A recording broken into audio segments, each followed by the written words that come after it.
masih ada di sistem data kendaraan yang terkadang mungkin kendaraannya sudah tidak beroperasi lagi, sementara itu masuk dalam potensi objek pajak. Tidak semua data kendaraan yang tidak membayar pajak itu bahwa kendaraannya memang masih operasional. Ada yang mungkin sudah dicuri dan lain sebagainya. Masyarakat itu terlampau dimanjakan. Ya. Nanti kalau ada pengutian pajak nanti masyarakat tidak malas bayar pajak. Akan menunggu pengutian. Mengefektifkan data tadi, mengevaluasi bagaimana memang kendaraan yang sudah ada yang sudah terbakar, ada yang baik hilang. Assalamualaikum warahmatullahi wabarakatuh. Tabipun. Salam jumpa pemirsa Kompas TV dimanapun berada. Saya Donald Haris Sihotam akan menemani Anda sampai 60 menit ke depan. Kita akan melakukan kegiatan dialog interaktif bersama Komisi 3 DPRD Provinsi Lampung dengan tema memanfaatkan pemutihan pajak kendaraan bermotor. Apa dan seperti apa pemutihan pajak kendaraan ini di Provinsi Lampung? Bersama saya sudah hadir 3 narasumber. Pertama itu Wakil Ketua Komisi 3 DPRD Provinsi Lampung, Bapak Iswan Caya. Apa kabar Pak Iswan? Alhamdulillah. Selamat. Terima kasih. Kemudian narasumber yang kedua, Sekretaris Komisi 3 DPRD Provinsi Lampung, Bapak Novarisman Subing. Apa kabar ini, Bang? Kabar baik. Assalamualaikum warahmatullahi wabarakatuh. Waalaikumsalam. Nah, ini narasumber yang ketiga, Kepala Bapenda Provinsi Lampung, Bapak Adi Erliansah SEMM. Apa kabar Pak Adi? Alhamdulillah baik, Bung. Sehat ya, Ya, meski di masa pandemi. Ya, amin. Ya, terima kasih sudah hadir di Studio Kupas Tuntas. Sebelum kita masuk ke tema soal pemutihan pajak, kita tahu kan pemutihan pajak ini dilakukan di Provinsi Lampung dari kemarin tanggal 1 April, betul ya Pak Iswan ya?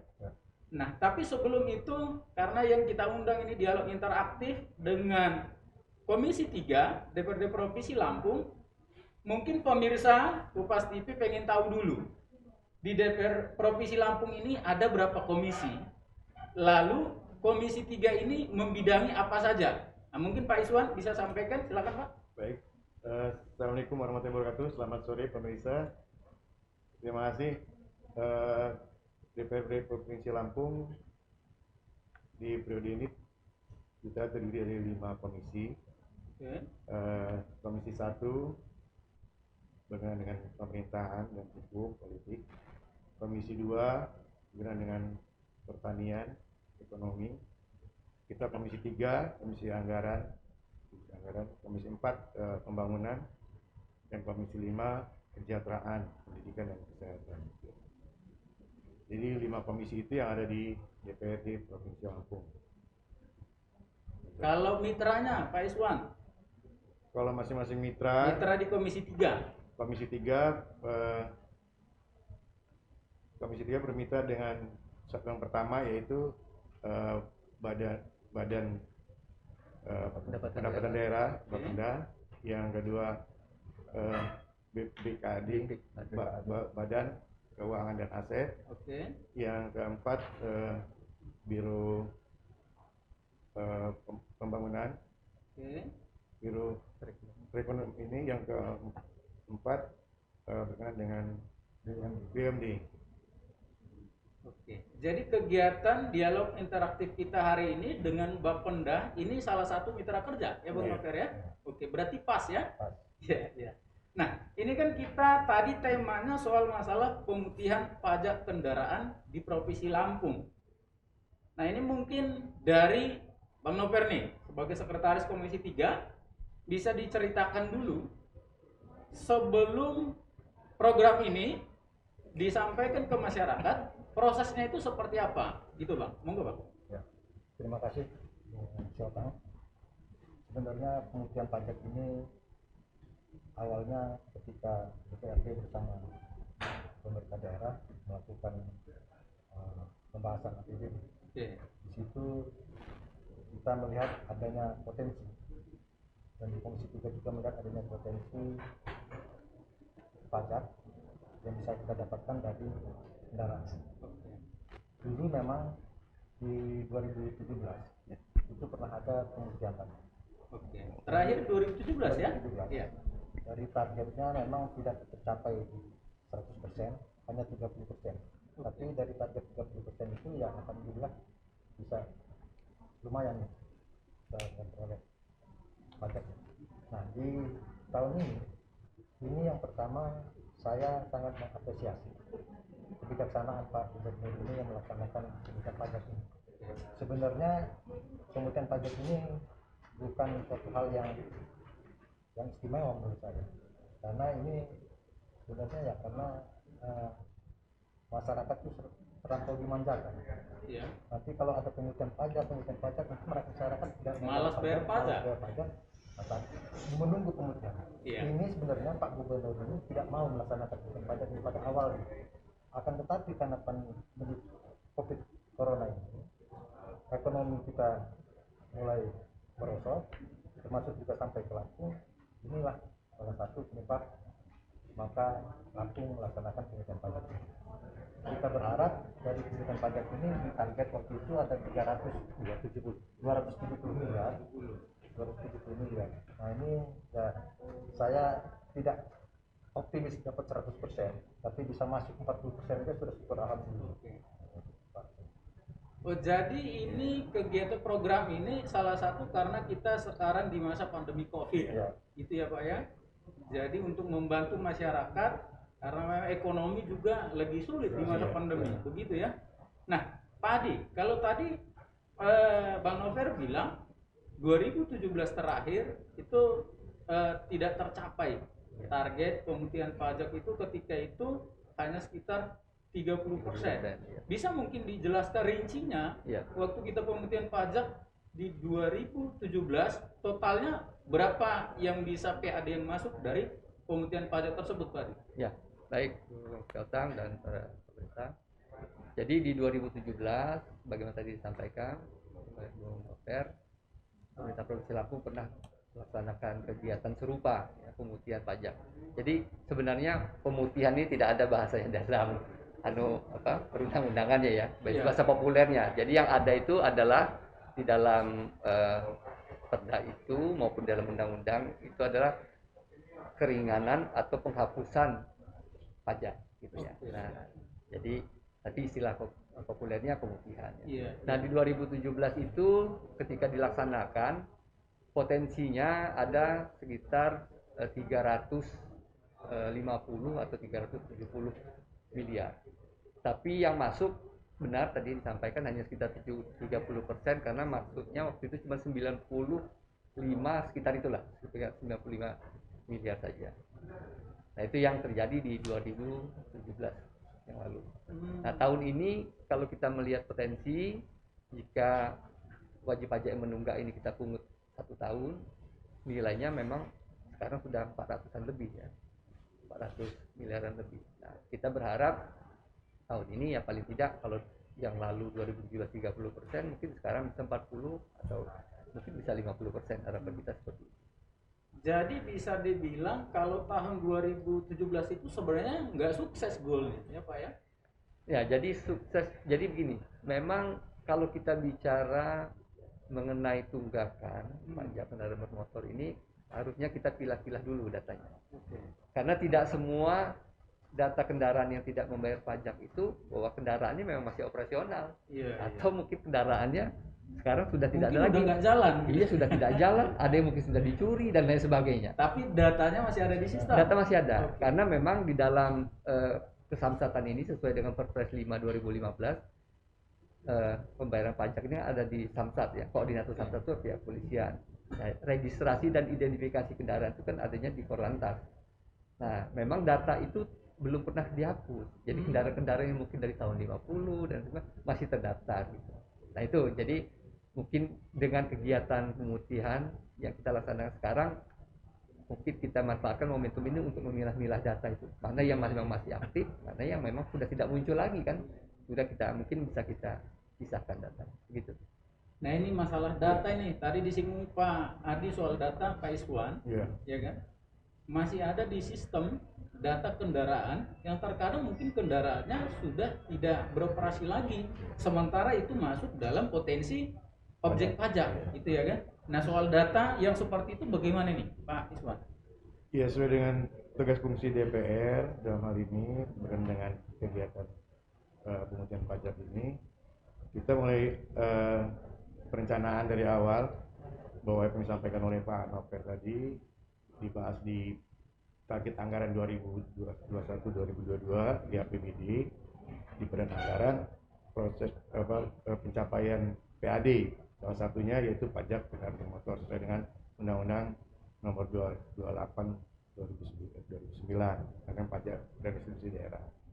Di situ kita dalam diskusi pembahasan APBD tersepakat untuk berkenaan dengan tadi situasi data kendaraan yang, karena kan penyelenggaraan di Samsat ini sesuai dengan Perpres nomor 5 2015 itu registrasi ini kendaraan itu kan di polisian. Nah, sementara kalau kita kan Samsat itu ada satu pintu itu ada asuransinya, jasa raja, dan kita sebagai pengumat pajaknya. Dari situ untuk kita sepakat dengan ada kebijakan dari Pak Gubernur untuk akselerasi di APBD 2001-2022 ini, kita dengan kementerian ini salah satunya mengefektifkan data tadi, mengevaluasi bagaimana memang kendaraan yang sudah ada yang sudah terbakar, ada yang hilang atau tidak, dan inilah dalam rangka mengoptimalisasi identifikasi kendaraan-kendaraan yang dimaksud sesuai dengan potensi pajak tadi. Nah, data ini nanti kan ada evaluasi berjalan. Fungsi DPR juga nanti dalam ke depan RDP dengan pihak Dispenda juga nanti untuk melihat evaluasi capaian kinerjanya dari hasil pemutahan ini berkenaan dengan optimalisasi daftar inventarisasi kendaraan yang berpotensi untuk menghasilkan PAD. Ya, jadi jangan sampai datanya ada di atas kertas, tapi apa namanya masuk objek pajak, kemudian unitnya sudah tidak beroperasi lagi, gitu ya. Oke. Kemudian, nah ini paling apa namanya yang paling ditunggu-tunggu nih, Pak Adi, sama masyarakat. Bahkan saya sebelum kegiatan ini tadi banyak bener yang nitip pertanyaan gitu kan. Itu soal pemutihan pajak itu di mana saja, lalu bagaimana caranya, gitu Pak Adi. Monggo Pak Adi.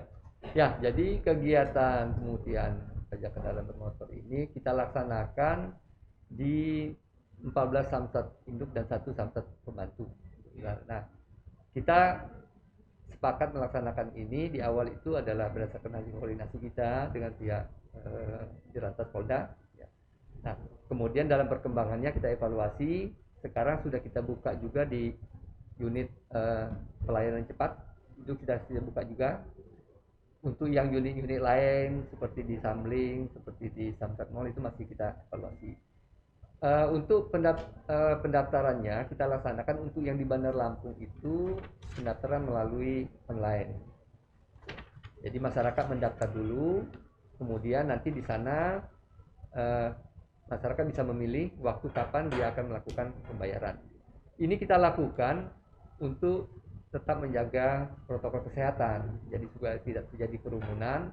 Masyarakat diminta untuk mendaftar dulu. Karena kenapa yang di Bandar Lampung yang kita laksanakan? Karena memang potensinya ini 30% sampai 35% itu ada di Bandar Lampung kendaraan ini kan. Yang lain tersebar di 15 kabupaten kota.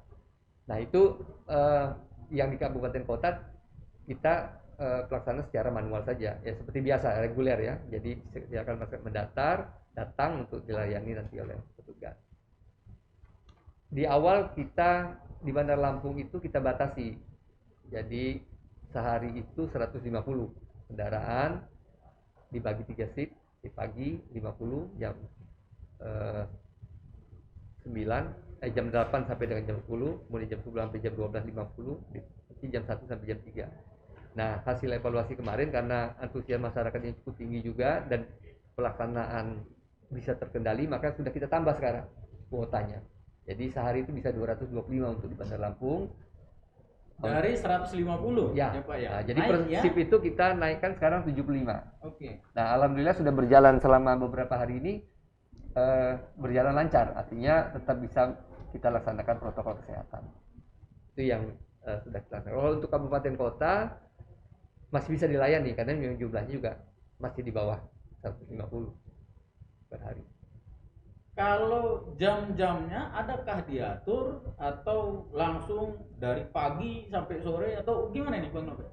Ya, tadi sudah dijelaskan oleh Pak. Itu ada 3 shift dari jam 8 sampai jam 10. Oke. Dari jam 10 Sampai jam dari 12, jam 12 jam 1 sampai jam 1 3. sampai jam 3.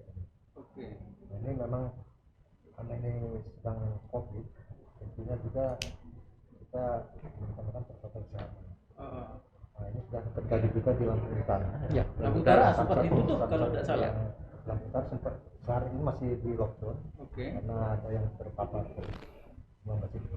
Nah, saya mengimbau juga kepada masyarakat ya untuk tetap Yang menjaga terpapar, kesehatan. sorry, saya potong. Yang terpapar justru di petugas Iya, ininya petugas. ya, samsatnya ya. Ya, petugas samsat, baik petugas kita di Iya. Bapenda, petugas polisian maupun di cara harinya kena semua. Cuma di Lampung Utara. Iya, iya. Nah, ini kita berharap cukup di Lampung Utara aja yang kayak gitu. Jangan sampai di tempat lain juga gitu ya. Ya. Makanya protokol kesehatan yang benar-benar kita terapkan benar.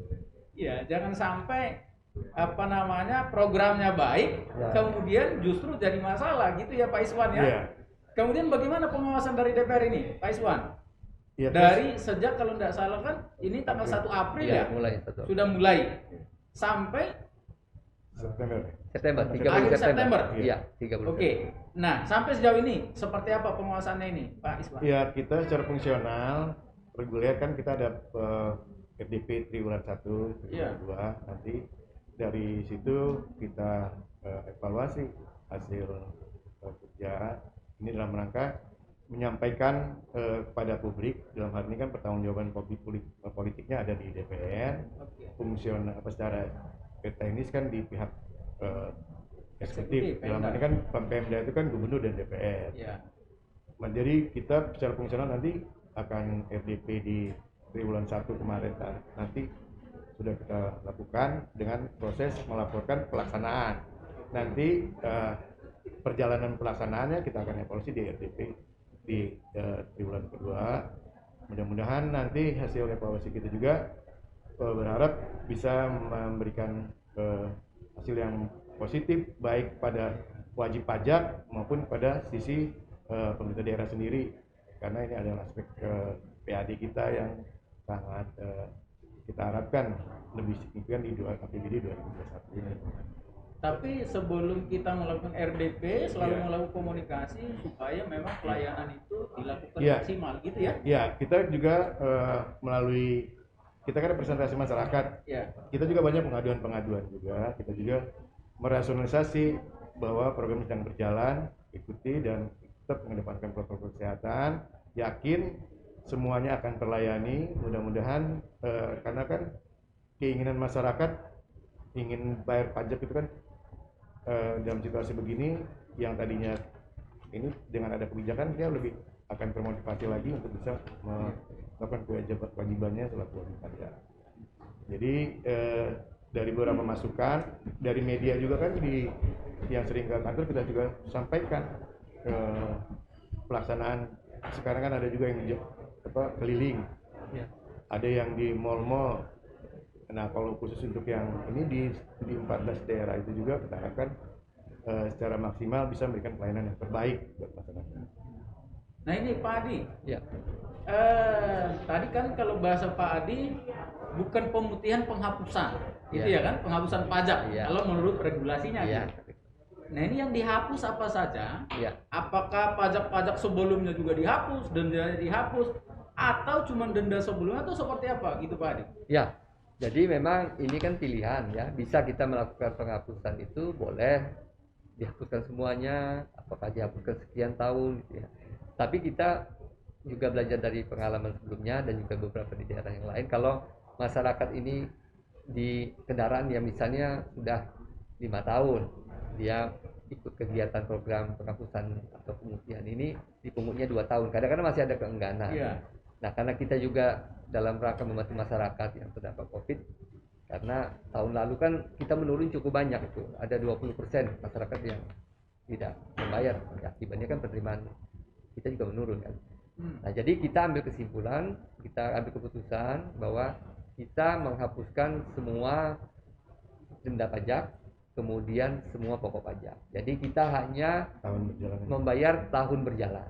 Jadi bayar pajak tahun ini berjalan. saja. Tahun gitu ini ya? saja. Oke. Tahun-tahun sebelumnya kalau mati pajak 4-5 tahun hapus semua Dihapus. sama dendanya. Gitu Iya. ya, Pak ya? Nah, jadi kita harapkan ke depan nanti kalau masyarakat sudah membayar pajak kan kita bisa meremajakan data kembali. Iya. Jadi siapa kendaraan sekarang milik siapa gitu kan. Jadi tahun-tahun ke depan kita akan lebih mudah untuk melakukan pemungutan pajak. Nah, kemudian juga masyarakat juga perlu tahu ya, tidak perlu berbondong-bondong di awal ini berkerumun gitu, karena juga harus memperhatikan jatuh tempo pajaknya. Jangan sampai bisa saja setahun dia 2 kali bayar.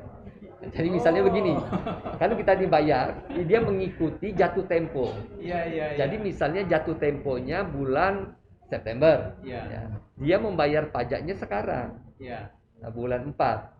Maka pajak 1 tahun yang dibayar hanya berlaku sampai dengan bulan September nanti, hanya 5 bulan. September dia harus bayar lagi. Iya. Nah, makanya yang untuk jatuh temponya misalnya September, silakan dia nanti membayarnya pada bulan Agustus, karena kan diperbolehkan membayar 1 bulan sebelum jatuh tempo. Sehingga cukup bayar sekali, bisa berlaku sampai September 2022. Nah, kira-kira seperti Jadi itu. jangan sampai bayar pajak itu jauh lebih awal gitu ya. Iya. Jadi paling enggak 1 bulan sebelum mati pajak lah Iya, gitu ya. baru saja. Kira-kira Pak Dia. Iya. Oke. Nah, kemudian nih, Bang Novel, ini kan kegiatan ini sudah jalan hampir sebulan.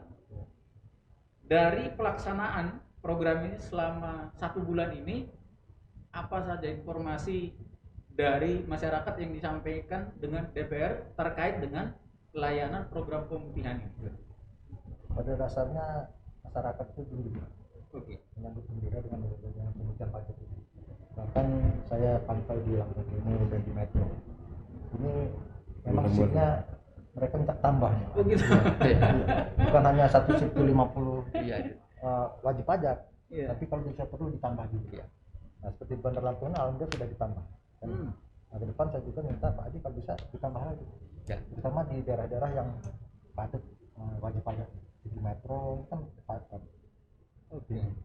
Lampung Selatan, Sewu, tinggi. Yang objek pajaknya mungkin lumayan gitu ya. Iya.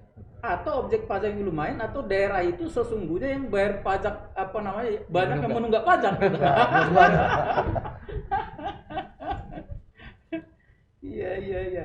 Nah, kaitan dengan yang disampaikan tadi sama Bang Nover, Pak Adi, Iya. ini kan soal masalah pajak ini, di situ ada beberapa unsur, beberapa instansi organisasi. Iya. Ada Pemda, ada DPR, ada kepolisian, ada Jasara Harja. Nah, ketika ada usulan seperti itu, bagaimana prosesnya ini, Pak? Ya, jadi yang seperti saya sampaikan di awal tadi, memang untuk pelaksanaan pemungutan pajak ini dia ada di bawah Samsat ya. Iya. Ya, di Samsat itu institusi yang ada di sana itu pertama dari kepolisian, kemudian dari Jasara Harja dan Badan Pendapatan Daerah sendiri. Oke. Tapi sebagai koordinator di situ adalah kepolisian. Iya. Nah, jadi makanya ketika kita akan melaksanakan program ini kita harus koordinasi dulu. Oke. Termasuk tadi kenapa di awal kita membatasi hanya 150 per hari, hasil kesepakatan kita dari pihak kepolisian juga minta supaya jangan sampai terjadi kerumunan, kita coba. Tapi kita evaluasi. Nah, minggu yang lalu kita sudah rapat, ya ternyata bisa ditambah, kita tambah gitu ya. Nah, kemudian di unit pelayanan cepat juga sudah bisa melakukan pelayanan, kita buka.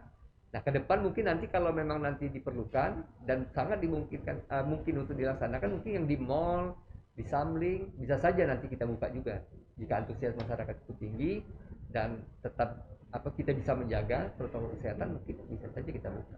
Oh, jadi situasional ya, artinya tergantung nanti kebutuhan di lapangan seperti Bandar Lampung. Ketika memang animo masyarakat tinggi, tidak menutup kemungkinan jadwal yang sudah dibuat juga bisa ditambah lagi gitu ya. Iya. Nah, ini bicara soal masalah objek pajak ini. Mungkin soal objek pajak Pak Adi nih yang hafal ini tanya gitu ya kan. ada seberapa besar sih objek pajak kendaraan kita di Provinsi Lampung ini? Lalu ada nggak datanya soal masalah yang menunggak itu bisa sampai berapa persen gitu Pak Adi? Ya, tadi sebagaimana sudah disampaikan, memang kalau kita melihat data di Provinsi Lampung ini, jumlah kendaraan yang terdaftar di residen Polda, Oke. ya, kepolisian itu jumlahnya sampai saat ini ada 3.350.589. 3 juta 350.000 350.000. ya 589 unit kendaraan. Ini roda 4 sama roda 2? Ya, jadi roda 4-nya ada 399.799, yang roda 2 itu ada 2.950.790. Nah, dari jumlah kendaraan yang terdaftar ini, yang membayar pajak itu, yang rutin membayar pajak sampai data di Desember 2020 itu, untuk kendaraan roda 2 itu sebanyak 873.673. 873.000. Ya, Jauh sekali ya, ya Pak Adi. dari 2.900.000 Iya, tadi. dari Ya. 2.900. Kemudian yang roda 4 dari 399 yang membayar rutin itu 265.117. Nah, itu gambarannya kendaraan yang membayar pajak. Nah, sisanya itu tidak membayar pajak. Nah, itu yang melalui program pemutihan ini kita harapkan pemilik kendaraan atau wajib pajak yang memang kendaraannya masih beroperasional gitu ya bisa memanfaatkan program pemutihan ini, karena mungkin program pemutihan ini tidak akan kita laksanakan lagi ke depan kan gitu ya, karena ini memang salah satu sebenarnya program yang kurang Pertimbangannya tadi karena ini situasi pandemi gitu ya, ya. karena pandemi kita laksanakan. Jadi gitu kan. sebagai bentuk empati Iya, gitu ya. iya, Iya, harus iya, ada iya, pertimbangan iya, yang matang gitu. Jadi kita harapkan nanti setelah program pemutihan ini selesai, kita akan dapat data yang update kan gitu ya. Iya, Dengan fix. data. Iya, karena ada saja mungkin kendaraan yang memang sekarang ini sudah tidak ada lagi kendaraannya, Iya, sudah iya. rusak, mungkin bangkainya pun tidak ada gitu kan. Iya. Ada yang kendaraan mungkin sudah dicuri gitu ya. Dia juga nggak tahu lagi ya, dan dia tidak membayar pajak gitu. Nah, kira-kira seperti itu manfaat nanti akan kita peroleh dari program pemutihan. Iya, iya. Nah, kalau kita tadi dari data Pak Adi ini banyak sekali sebenarnya potensi objek pajak ini yang belum tertagih sampai hari ini, gitu ya kan? Nah, kemudian target untuk programnya sendiri penghapusan pajak ini berapa ini Pak Adi yang ditargetkan? Iya. Jadi kemarin pada saat pembahasan RPBD bersama Badan Anggaran DPRD disepakati target itu ditetapkan 270 miliar. 270 Ya, ya. untuk yang pemutihan ditambah dengan yang reguler, sehingga totalnya target kita di tahun 2021 ini untuk pajak kendaraan bermotor itu 1.064 miliar. Ya. Ada lagi target untuk bea balik nama itu sekitar 600 miliar. Jadi cukup tinggi nilainya, dan kita berharap program pemutihan ini nanti bisa dimanfaatkan oleh masyarakat. Selain kita PAD juga bisa meningkat, ya bagi pemilik kendaraan kan dengan dia aktif membayar pajak, berarti kan identitasnya ya surat menyuratnya kan lengkap gitu ya. Iya, tercatat. STNK-nya diregistrasi gitu ya. Jadi ketika akan nanti mau menjual kendaraan dan sebagainya juga aman. Saya mau pastikan dulu nih, Pak Adi, soal tadi program kita ini, masalah pemutihan pajak ini, program pemutihan pajak itu hanya penghapusan pajaknya saja, atau ini tadi kan ada Denda. bea balik nama, Ya. apa saja programnya? Ya, jadi semua. Jadi untuk yang pajaknya itu baik pokok maupun denda kita hapuskan. Kemudian bagi kendaraan yang ingin balik nama, ya, baik dari luar provinsi maupun dari dalam provinsi, itu juga kita bebaskan. tidak dipungut Tidak dipungut biaya. tidak dipungut biaya balik ke taman Jadi negara. sebenarnya sekarang kesempatan Sekarang gitu ya, Pak. Sekarang lah. Jadi kalau kita masih ada nih, mungkin Bung Noper punya kendaraan masih atas nama orang lain, segera Iya, sekarang iya, iya, iya, iya, iya. dibalik namakan lah gitu ya. Iya, iya. Jadi harus cepat-cepat ini ya, Pak, Iya. ya. sampai dengan September. Sampai September. Sampai September.